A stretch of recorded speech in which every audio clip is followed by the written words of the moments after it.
Hello, everybody, and thank you for tuning in to the Liberty Report. With me today is Daniel McAdams, our co-host. Welcome to the program, Daniel. Good morning, Dr. Paul. How are you? I'm doing fine, and we have a magic wand here. Yes. And we're going to sort out all the information we were given yesterday and why the world's coming apart, but it was all explained to us and it can all be settled if they could just impeach Trump before he gets out of office. You know, there's the race to destroy this man completely. Of course, you know, he wasn't our first or second choice for president, but you know, over the years, I think I grew a little bit sympathetic, mainly because of his enemies. You know, there were so many, and what has been going on? You know, since 2016, it was even in the campaign, but immediately afterwards, on and down, and he thought, well, then they started waking up and they say, boy, this guy might be for real. There might be somebody out there that likes him. That's what really terrified him. So the people started piling on, and then they had Russiagate. One thing I noticed about this Russiagate business, if another party is doing a lot of bad things, like I think Hillary might have been involved with the Russian, they turn it around and blame it on their enemies, and it worked to the degree that Trump had to fight that for 4 years, and he finally won that fight. So this is the whole problem that we have, is that this contest going on up and down. So it's a real mess. But it has continued, and they say that we will soon come to an end. And here it is. He's almost ready to leave, and they're pretending, well, let's see, we can impeach him, we can invoke the 25th Amendment, we can do this and that. So the motivations, it has to be very, very weird. You know, if he's as inept as they say, well, just forget about him. Why do they give him so much attention? And he'd have to walk out and take the power from it, and that would be it. But it seems like you know, he stirs a lot of animosity, and it's not that if he's that bad, he has no power. He has no political power. Now, he has no financial power or anything, and yet they're hysterical with him to try to make sure he is totally destroyed. And I keep thinking, Daniel, about this whole situation that's been going on for years. And I thought, well, you know, I really expected him to win the election.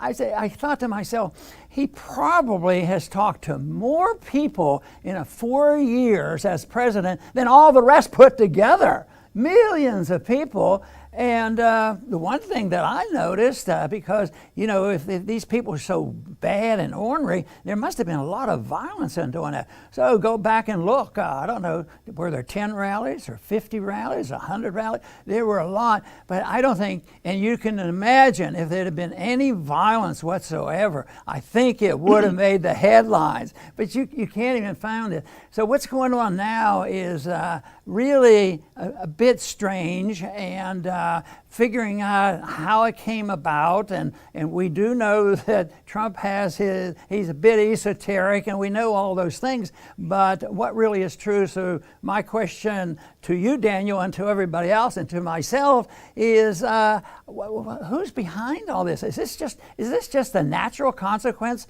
of what happens to a country?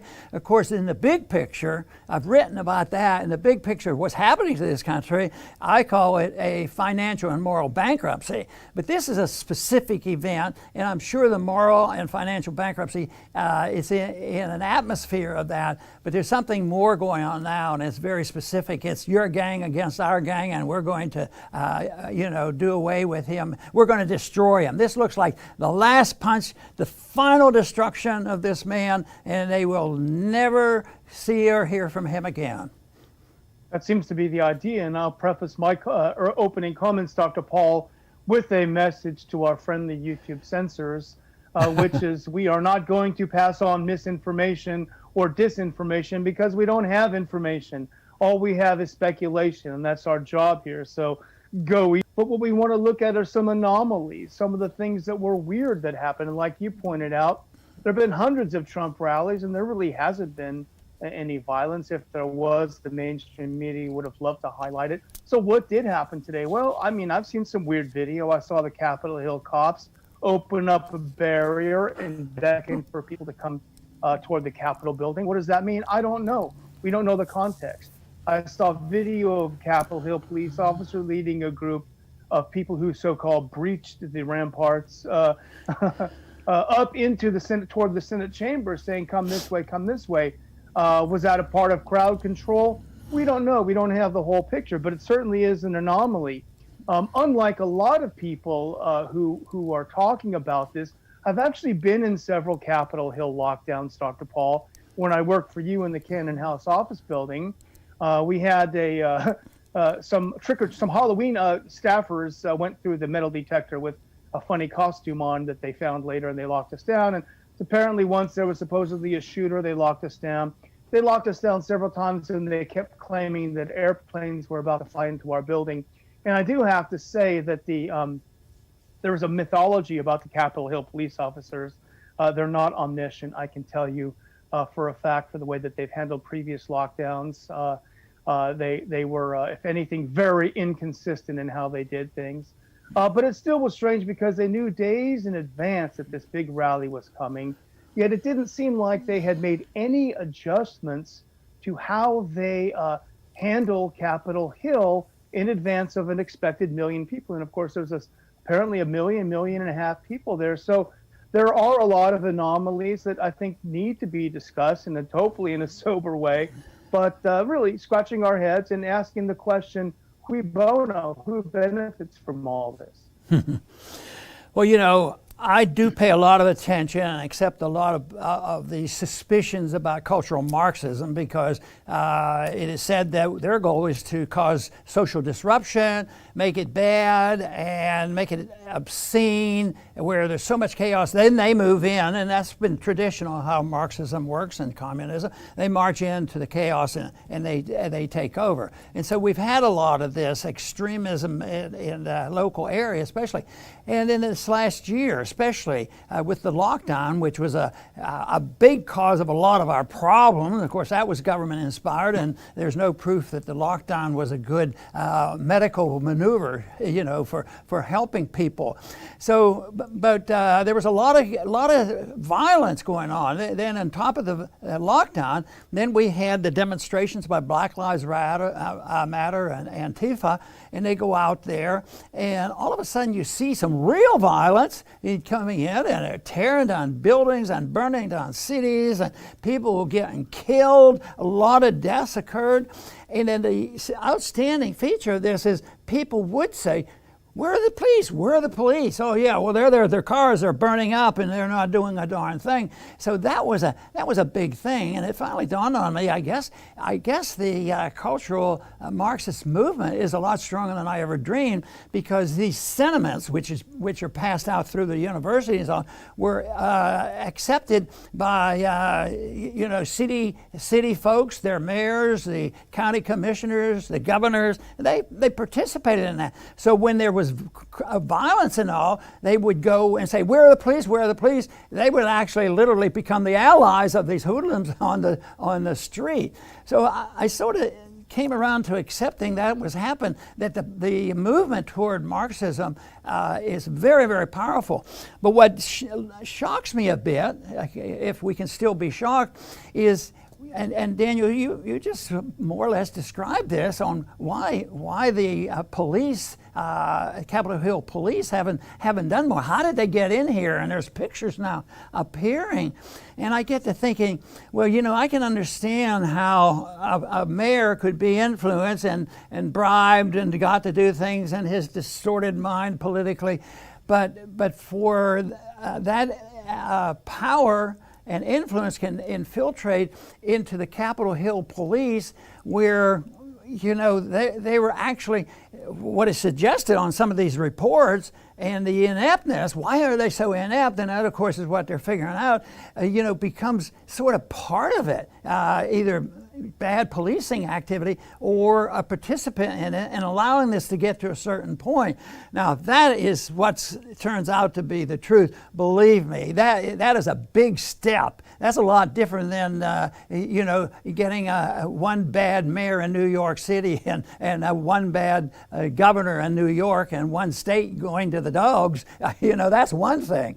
But if they can do this and participate in an event like yesterday, I think that's scary. It is scary. There are some strange scenes too, because you think of a mob, you think of destruction. We saw what happened in the summer with the Black Lives Matter and the Antifa, where they burned things up. And it doesn't even seem like anyone lit a cigarette inside there even. In fact, there's a funny scene where they're walking through the statue gallery, these so-called mobs that broke through and are taking over the Capitol. They stayed very neatly within those velvet lines, those velvet ropes. They didn't step outside the line. So it's funny. But you did have some provocateurs. And some people speculate, hey, maybe these are Antifa. Of course, Reuters did a fact check, Dr. Paul, so we can rest assured that that's totally false.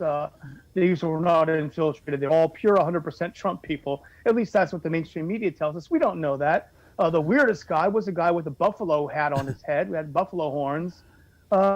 Some people have looked at his past and they found him at different Black Lives Matter rallies. They found him at a climate change rally.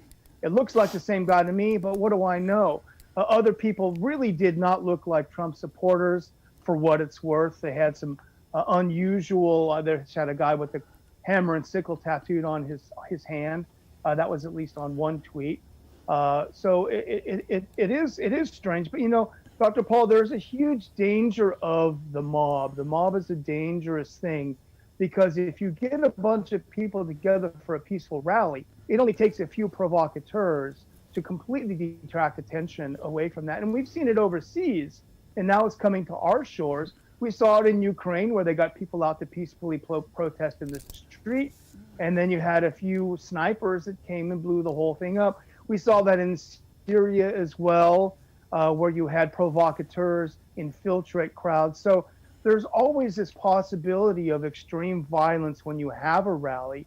And when you look at the motivation for people who wanted to see violence, it doesn't take a genius to understand there's a huge incentive to have this happen. One final thing on this segment, Dr. Paul, is what's weird is I was watching the BLM and Antifa people beating the snot out of the police back in the summer.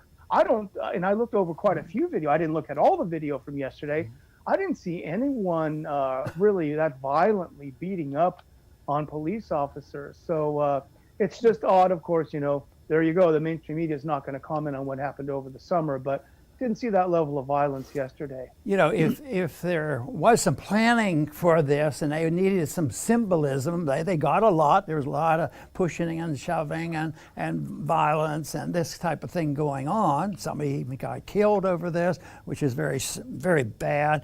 But the one picture that was up, and I think a lot of people saw it, was so symbolic of, a violent communist revolution coming in, was scaling the walls.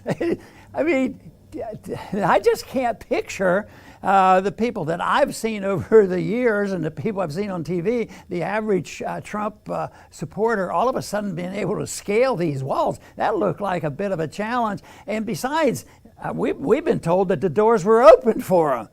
They were able to walk in and actually guide it in there. So scaling those walls, I don't know what you thought about that, Daniel, but that to me just seemed like there was a bit of planning in those pictures. Yeah, it did seem framed. But Dr. Paul, stepping back from the emotional response that we're all supposed to be having, we're supposed to be furious, we're supposed to be what have you, look at the effect of what happened yesterday. This violence, this whatever you want to call it, this disruption happened just as the Senate was about to sit down and have a debate on the anomalies of the voting. There were a group of members of the House and the Senate who objected to the certification, and that triggered a 2-hour debate on whether or not there were problems. We knew that the vote would never go the way Trump would want it to go. But the idea of having an open debate for 2 hours over the anomalies is probably pretty important should be for both sides. Immediately after this violence happened, what did they do? They sequestered away the members of the House and Senate. They put them in hiding. They put them in secret locations. And then late that night, when they reconvened, of course, nobody had any mood to talk about it. In fact, they quoted, I think, one senator from Georgia who said, I was going to be one of the lead people objecting to what happened in the election. But after the violence that I've seen, I've changed my mind. I don't have any interest at all bringing up voting anomalies. Let's just certify this thing and get it over. So that's interesting. We didn't even have a single debate, even a symbolic debate on what might have happened, what kinds of anomalies there might have been. That, I think, is the net effect of whatever it was that happened yesterday.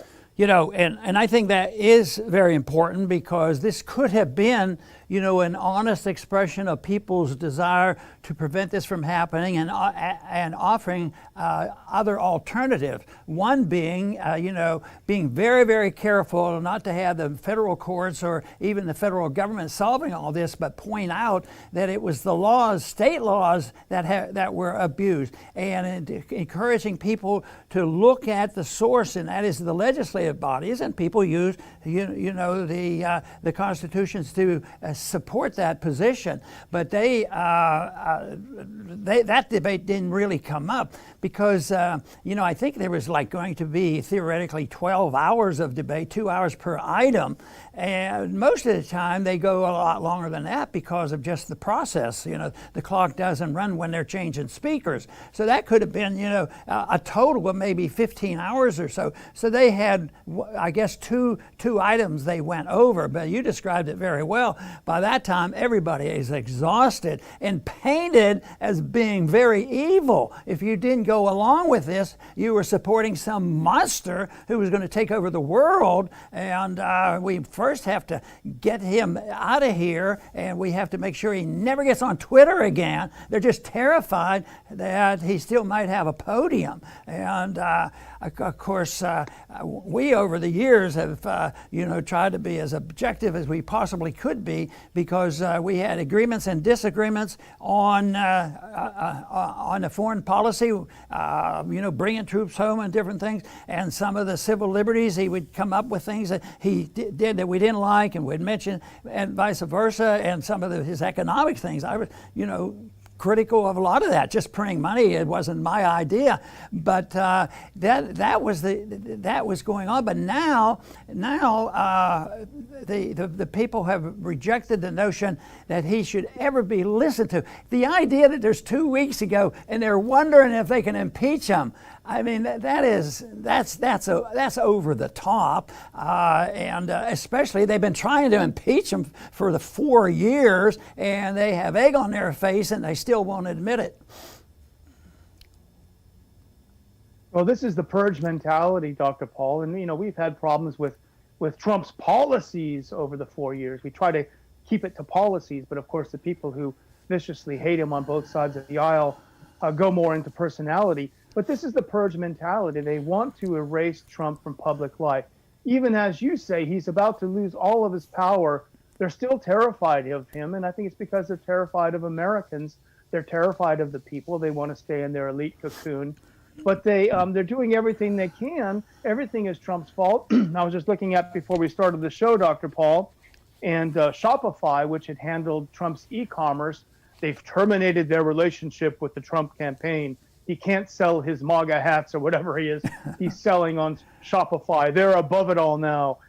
Zuckerberg had said Trump is blocked indefinitely from Facebook and Instagram. He can never come back. The mainstream media is demanding more censorship of social media. They want to blame everything that happened yesterday on social media and on people being allowed to dissent, people allowed to question the results of the elections, and they're blaming it all on that. But our old friend Peter Van Buren did a Facebook post earlier, and he made some good points. He talked about really the coup that was it, and how disappointed the media must be to not wake up in the morning with tanks on the White House lawn and a colonel standing up to announcing an interim government. This is what they really wanted. and they didn't get it. And here's a quote from Peter, it's worth reading. He said, "The hyperbolic media, yes. The event was goonish and embarrassing, but in the end about as historical as a floor battle on the Taiwanese legislature." You know, they always have those battles on the floor of their parliament. He's saying basically it doesn't amount to much more than that, no matter how the mainstream media is trying to blow it up into the greatest coup in history. Yeah, you know, in the summertime, it was much was said about, you know, the police. The police seem to be participating. They're not stopping anything. They're standing around there, and the cities are burning down. And on this go around, though, there was the violence coming. There was the potential, but before it hardly got going, you know, it was a whole. Now this is really bad stuff. We have to punish people for all this. And before. And how many people were really arrested? There must have been somebody arrested with the burning down of these cities and billions of dollars of property damage. But they handled this crisis a lot different in the public because, of course, the players were a little bit different. Yeah, I was just noticing on the NBC News website had a thing up. Federal prosecutors pledge accountability for Trump rioters, you know, and the FBI is asking the public to submit tips and photos to help them identify the people instigating this violence. And as you point out, back in June, when they were actually beating people up and burning up buildings, the FBI was slumbering. They were looking at some race car driver claimed there was a racist symbol on his car, and they all ran for that. So they were uninterested back then. And even Biden, of course, is jumping on the bandwagon. He is urging the mob to pull back and allow the work of democracy to go forward. So, you know, this is really a tempest in a teapot, I think, but they're making the best of it. Yes, and I think the point you made is very important. They talk in flowering terms about protecting a democracy, and that's their job, and we have to get rid of this guy because we want democracy. So they have 100 and some people who want to vote no, but they wanted the discussion because, yes, there's been stories and there's been hints of you know, corruption and fraudulent votes. And this was one opportunity that was less, you know, a little bit less than demagoguery. It was constitutionally prescribed. That's what their job is. There are a lot of asked questions, and then you point out, you know, that all of a sudden that discussion was just totally demolished, and it never occurred. And I don't know, it's going to be real hard to get people talking about it. I don't wonder what the question now is, what will the history book say? Because I'm sort of curious about you know, some of those statistics. Some of those statistics were outlandish on how many people that you know, were in the grave and they're voting. And you know why I have an open mind to that is because I remember it very well in my first election that we found a lot of dead people and empty houses and people that had moved, and we won a lot of court cases until it was thrown out with shenanigans in the court system. That was in 1976. So it happens,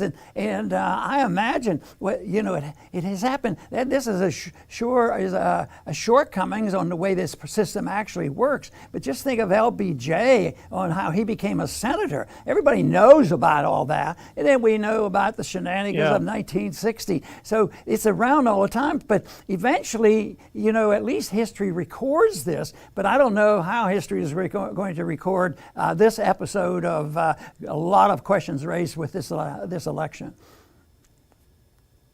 I would just have one little short closing statement, Dr. Paul, and that is to remind our viewers, to thank our viewers, of course, but to remind them that, yes, we are under scrutiny here on our YouTube broadcast.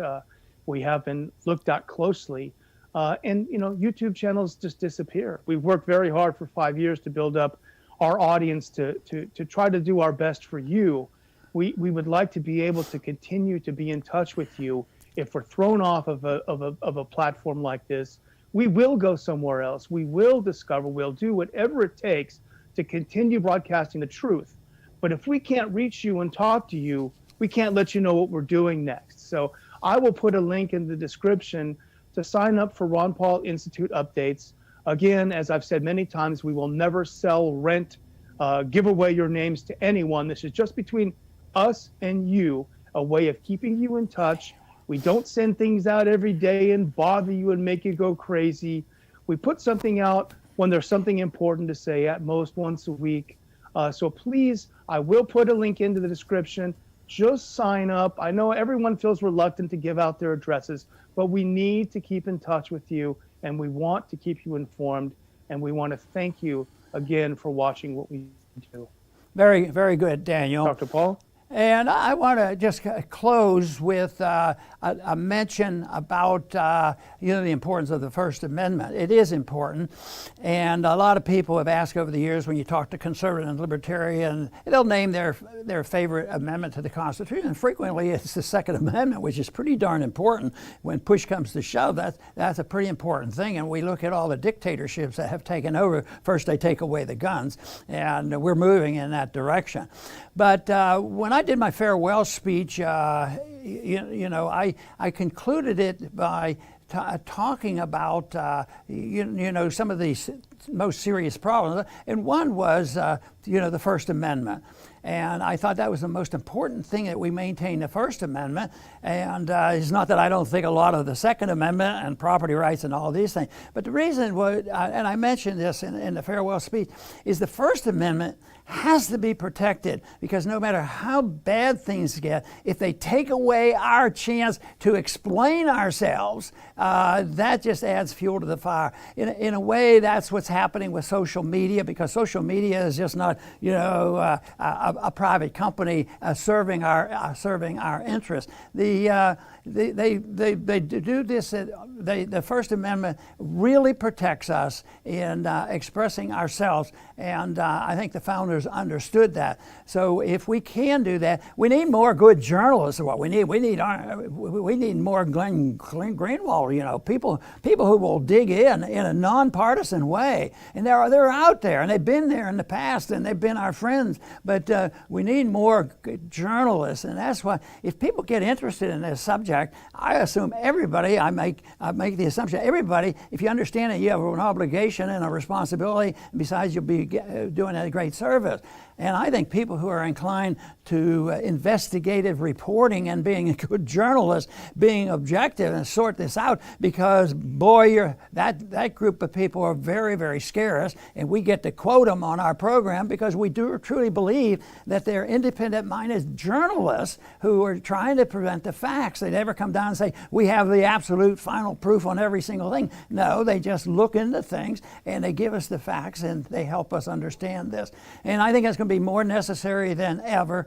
Founders understood that, but we're living in an age right now where our freedom of expression is being challenged, and we have to work hard at it, because we don't want to lose our ability to get on Facebook and YouTube, because it truly has been helpful. I think it's a great idea of us reaching people, but when it's conditioned on us, obeying a certain amount of rules and restraints on how we can express ourselves, that's getting a little dangerous for me. I want to thank everybody for tuning in today to the Liberty Report. Please come back soon.